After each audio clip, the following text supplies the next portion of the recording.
মানে জন্ম মৃত্যু তো বলা যায় না মানুষের, তো যেটুকু সময় আছে মানুষের সাথে হেসে খেলে আনন্দ করে, কারণ টাকা পয়সা ধন দৌলত নিয়ে কেউ যেতে পারে না, যা হবে সব শেষ এখানে, এই হচ্ছে শেষ বাড়ি।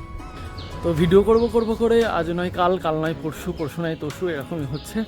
তো আজ থেকে টান টান উত্তেজনা নিয়ে ভিডিও করা শুরু করলাম। তো হ্যালো গাইজ, আমি কৌশিক আর তোমরা দেখছো কৌশিক বিশ্বাস ব্লগস, যেখানে আমি আমার জীবনের প্রতিদিনের মুহূর্ত তোমাদের সাথে শেয়ার করব। আর এই পেছনে দেখছো গরিবের বাড়ি, আর মা দেখতেই পাচ্ছ যে পেছনে জামা কাপড় কাচা, এটা ওটা সেটা। তো পুজোর সময় বুঝতেই পারছো কাচাকুচি লেগেই থাকবে মায়েদের, আর সেই জন্য কাচাকুচি। তো ফার্স্ট ব্লগে আমি আমার গ্রামটা তোমাদেরকে ঘুরে দেখাবো, আর এই ফেসটা তোমাদের কাছে নতুন। এরকম না যে 500 কোটি টাকা ফেস ভ্যালু, কিন্তু আমার কাছে তোমাদের ভালোবাসা, তোমাদের সাপোর্ট সবথেকে বেশি ভ্যালুয়েবল। তো সাপোর্ট করো, ভালোবাসা দেখাও, আর কে কোথা থেকে দেখছো ব্লগটা কমেন্টে অবশ্যই জানাও। তো দেখতে থাকো আমার ব্লগ। আমার বাড়ি হচ্ছে উত্তর চব্বিশ পরগনা জেলার একটি ছোট্ট গ্রাম, যার নাম হচ্ছে গোকুলপুর। তো গ্রামে যে জায়গাগুলো আমার পছন্দ, বা বাড়িতে আমাদের বাড়িতে যখন কোনো আত্মীয় আসে ঘুরতে, তখন আমরা তাদেরকে যেখানে ঘুরতে নিয়ে যাই, চলো ওখানে একটু ঘুরে আসি, জায়গাটা ভালো লাগবে। তো সেই জায়গাগুলোই তোমাদের দেখাবো, কারণ তোমরাও আমার কাছে আমার অতিথি, অতিথি দেব হব। চলো আজকে আমার অতিথিদের আমি আমার গ্রামের কিছু সুন্দর সুন্দর জায়গা দেখাই। দেখো চারিধারে বাঁশবাগান। তো যাই হোক, তোমাদেরকে বলছিলাম না যে 2-3 দিন ধরে চেষ্টা করছি ভিডিও করার, আসলে 2-3 দিনেরও বেশি হবে। কারণ প্রথম থেকেই মানে আমি দেখছি সবাইকে বা শুনছি যে একটা ডায়েরিতে লিখে রাখো যে কখন কি বলবে, কখন কি সিন দেখাবে, কি হবে। কিন্তু বিশ্বাস করো আমি চেষ্টা করেও পারিনি, মানে পারিনি বলতে কি, মানে কোনো একটা অধৈর্য মার্কা, কেমন একটা ক্যামেরার সামনে এসে অ্যাক্টিং মার্কা করতে হবে।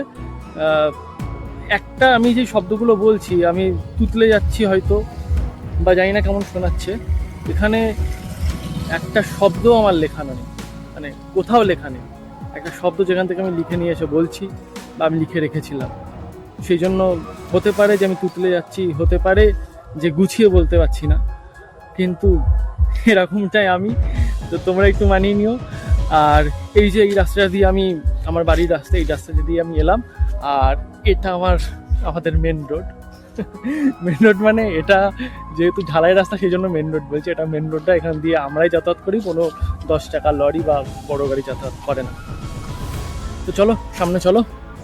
এই রাস্তা দিয়ে আস্তে আস্তেই, যে এই ঢালাই রাস্তাটা তোমাদেরকে দেখালাম, এই রাস্তা দিয়ে আস্তে আস্তেই পরে হচ্ছে আমাদের মঠ। দেখো কত সুন্দর।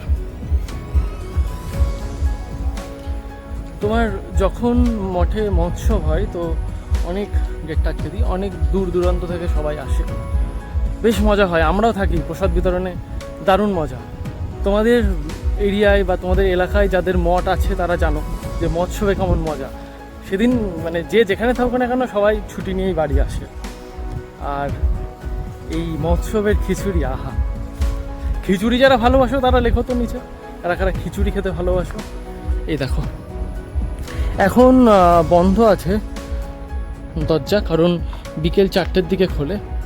তো কোনো একদিন এসে আমি ভিতরে বিগ্রহগুলো তোমাদেরকে অবশ্যই দেখাবো।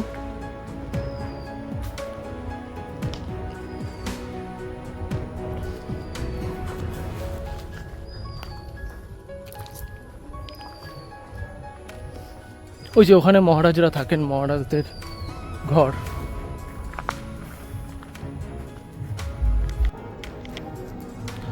তো এখন এই মঠ দিয়ে বেরিয়ে যাচ্ছি, এই ঢালাই রাস্তা দিয়ে, সোজা ঢালাই রাস্তাটা সোজা, এই দেখো সোজা ওই সামনেই শ্মশান।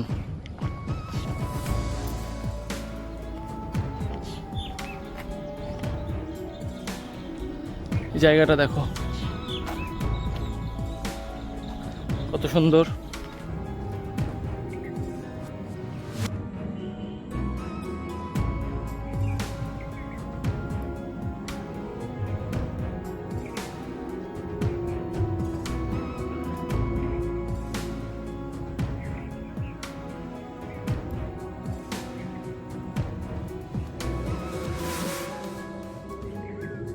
তো এই যেই জায়গাটা এলাম তোমরা দেখতে পাচ্ছ, এই জায়গাটা দেখো কত সুন্দর ঘর করে রেখেছে। আসলে এই ঘরটা, এই যে তোমার ঘেরিটা আছে, এই ঘেরিটা পাহারা দেওয়ার জন্য এই ঘরটা করা, তালা দেওয়া করে। আর এই যে নৌকা আছে। এখন ব্যাপারটা হচ্ছে ফোন নিয়ে যদি আমি নৌকায় উঠতে যাই পড়ে যাব না তো, তাও দেখি চেষ্টা গাইস। আরে বাবা, হা হা, নৌকা দুলছে, নৌকা দুলছে, নৌকা দুলছে। मरना तेरे को डर नहीं लगता? এক পাও দিকে তো ফেসে গেছি উল্টো করে।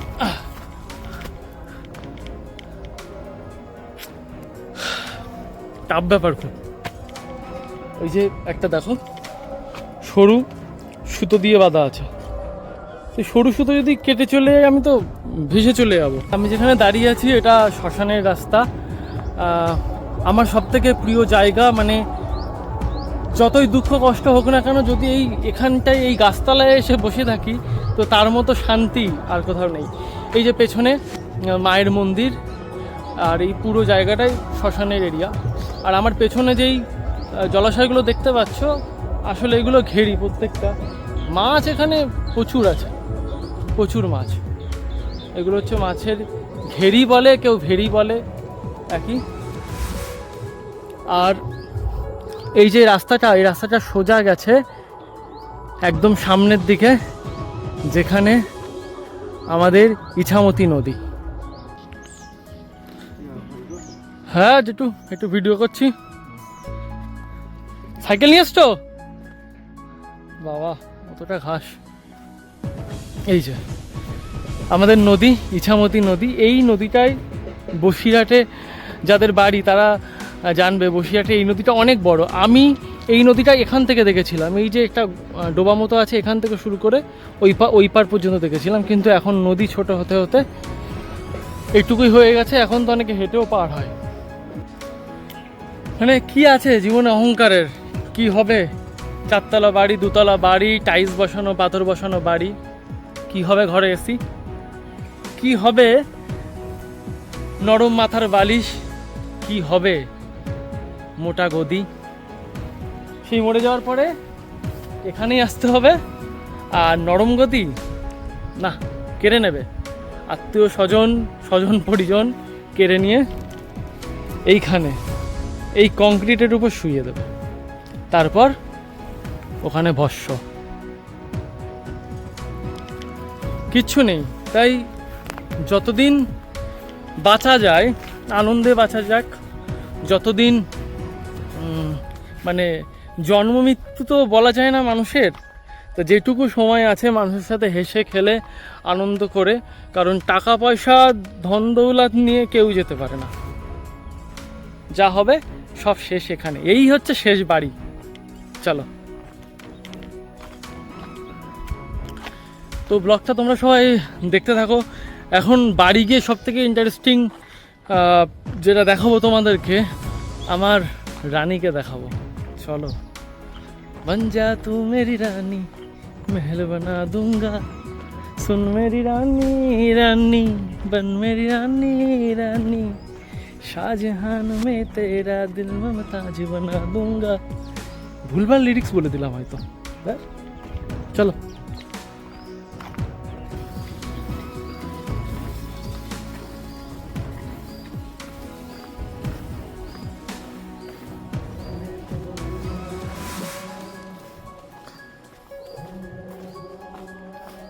তো এখন বাড়ি এসে খিদে পেয়েছে খুব, তাই খেতে বসলাম।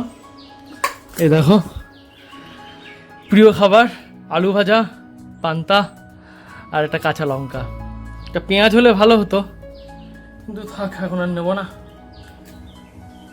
খেয়ে দিয়ে তারপরে আবার একটু কোথায় যেতে হবে আমার? হ্যাঁ হ্যাঁ, রেশন আনতে যেতে হবে, সেটা আবার 12টার দিকে, দেরি আছে। তার আগে খেয়ে দিয়ে আমি আমার রানীর সাথে তোমাদের পরিচয় করাবো। চলো টাটা, দেখতে থাকো পুরো ব্লগটা।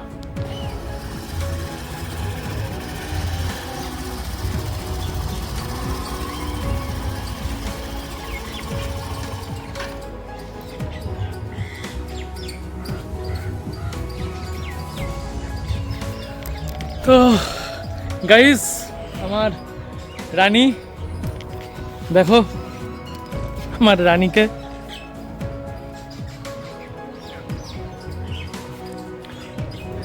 রানীকে আজকে স্নান করাবো, শ্যাম্পু দেব, তারপরে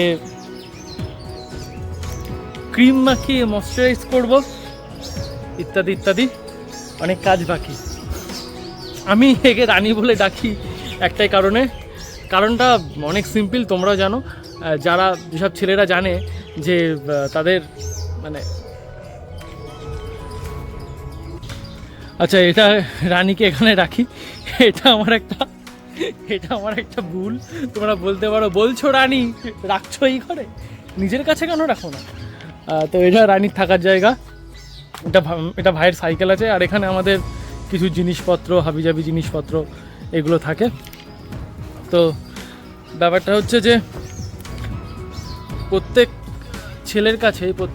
ছেলেরই তার বাইক খুব শখের। মানে যারা দেখছো বা আমি এগুলো বলছি, অনেকে হাস্যকর হতে পারে যে রানী বলছে, এই বলছে, বেশি আধিক্যতা, কিন্তু অ্যাকচুয়ালি ছেলেদের কাছে তার বাইক ভীষণ শখের। আর সেটা যদি হয় তার মানে কষ্ট করে টাকা জমিয়ে, অনেক দিন ধরে টাকা জমিয়ে কেনা বাইক। বাস লায়েগা ক্যা? তো এই যে বাইকটা, এটা আমি আমার 4 বছর টিউশন পড়ানোর পরে, মানে 4 বছরে টিউশন পড়িয়ে টাকা জমিয়ে 4 বছরের বেশিই হবে, জমিয়ে এই বাইকটা আমার কেনা। তো এ কি রানী না আমার কাছে? রানী। যাই হোক, রানীকে এবার ধোয়া, মোছা, পরিষ্কার করা সব কিছু হবে। তোমরা ভিডিওটা দেখতে থাকো।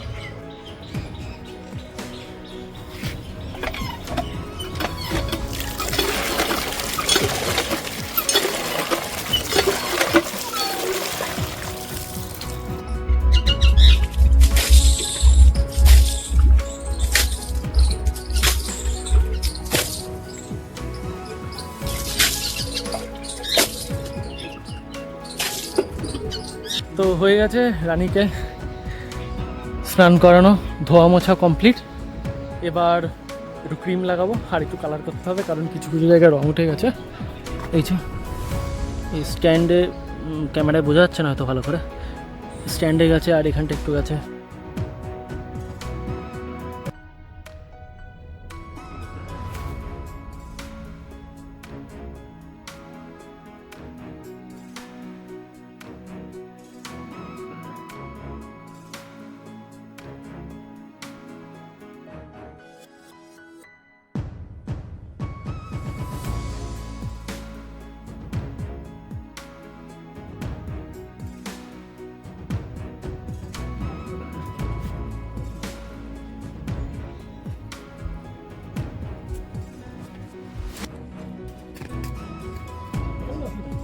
তো ফ্রেন্ডস, রানীকে পুরোপুরিভাবে সাজানো কমপ্লিট, ক্রিম মাখানো সব কিছু কমপ্লিট।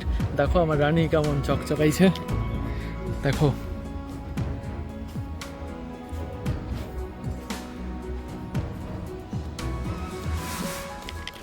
তো আজকের ভিডিওটি এই পর্যন্তই। ভিডিওটি ভালো লাগলে অবশ্যই লাইক করবে, কমেন্টে জানাবে যে তুমি কোথা থেকে দেখছো, আর অবশ্যই চ্যানেলটিকে সাবস্ক্রাইব করবে। দেখা হবে নেক্সট কোনো ব্লগে, ততক্ষণের জন্য টাটা, বাই বাই।